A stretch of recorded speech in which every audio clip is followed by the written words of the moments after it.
What about you? You know what? Despite asking the question, I had not been properly prepared for it. Um, I think it would be really cool to see a war from the Yugoslavian point, or something from the Yugoslavian point of view.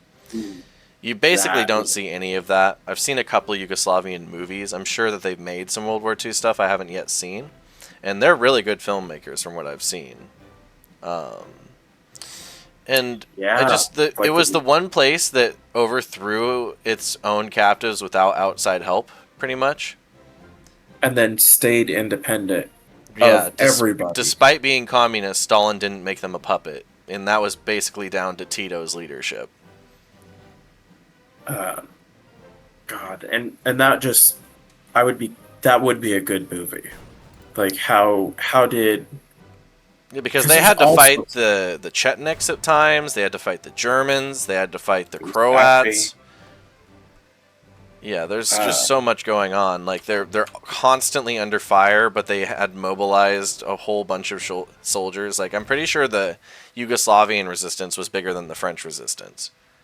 yes. Well, it was a lot more active. I know that there's like a specific area in the former Yugoslav republics that uh, Tito led a retreat of like tens of thousands of partisan fighters through mountain passes, and there's a bunch of like monuments to the rear guard Hmm. who have held the Nazis off or something. I don't know, just cool shit. And what's so interesting about that front too is like Yugoslavia and the invasion folded so fast comparatively.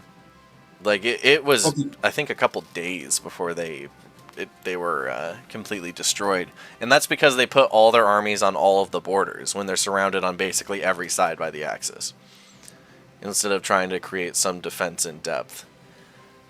I guess I'm curious. I don't know anything about the Yugoslav government prior to Well, this was when it was Tito. the Well, Kingdom of Yugoslavia, and they had the prince. So what was gluing it together more so was the idea of a greater Serbia than an actual like federal Yugoslavia, like how Tito had it. So people weren't really all that committed to it.